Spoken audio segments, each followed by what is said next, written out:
Hey, how's going on guys? This is Ray. On such a great sunny day, let's take a look at the Samsung Galaxy A7 in pink, the new 2016 edition for sure. To make the long story short, the A7 2016 is a very well built mid-ranger. Being one of the first phones launched in 2016 from Samsung, it shares the same design language as the Note 5, S6 Edge Plus, or even the S6, and probably the upcoming S7 as well. So the good news is it looks identical to the high-end offers, and if you love the combination of Gorilla Glass 4 and aluminum, you'll have no trouble with the A7. Not only does it look good, the build quality is astonishing as well. Just like other modern flagship offers from Samsung, it is extremely solid to hold and is cool to touch, but a bit slippery. Speaking of the glass panels, the radiance of the 2.5D glass in the meantime is even greater than those on the premium offers. Applying tempered glass screen protectors could be a problem, but yet it is a sleek design. I'm totally amazed by the build quality and the overall feel in hands. Without a doubt, it's the best for the price group. It's even on par with the premium offers from Samsung, just like the Note 5. Apart from the build quality, can the A7 be a great mid-range A-series Galaxy phone that can even compete with the S6 itself? I do hope so, but Samsung has made a very clear separation between the S and the A series. The A7 2016 is actually quite similar to the one back in 2015 in terms of specs.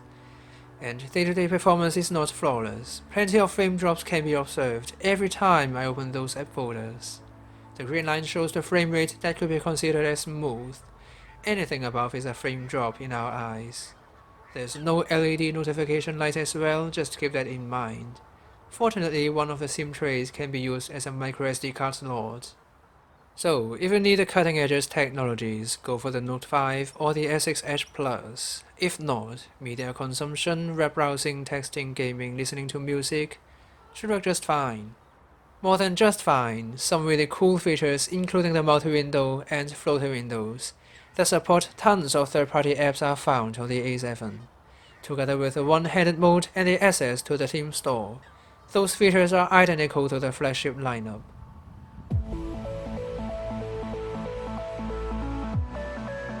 It's time for the camera. Instead of a 16 megapixels camera on the Note 5, here on the A7 is a 13 megapixels camera, with an f1.9 aperture as well, and it supports OIS. Samsung has also cut down the functions inside the camera app. There is no access to the shutter speed in the Pro mode, and 8 megapixels would be the largest size to shoot with HDR. But anyway, the image quality is way above the average as a mid-range device. The dynamic range is significantly lower than the Note 5, but the HDR mode does help a lot.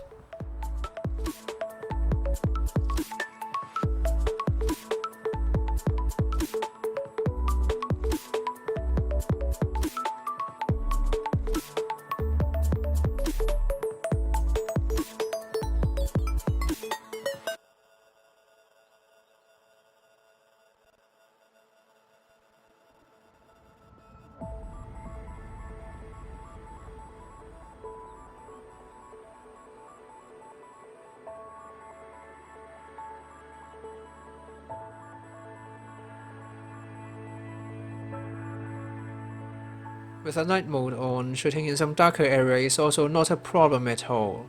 Details are not as sharp as the Note 5, however. Stay tuned for the comparison review between them.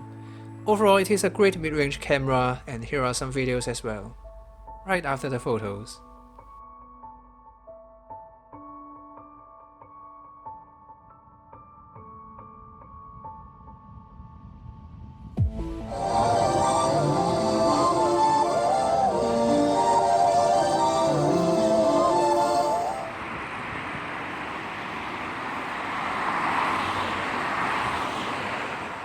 The display is also very close to the flagship offers.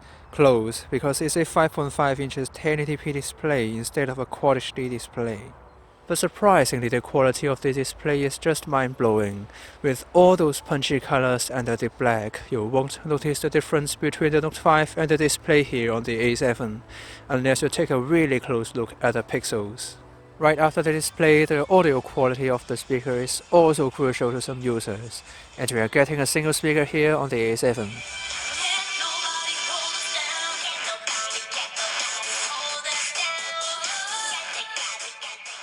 And finally, with a huge battery, it plays YouTube videos for 4 hours without any problem.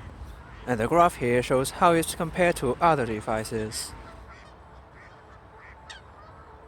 So the bottom line is we are getting the best possible build quality on a smartphone.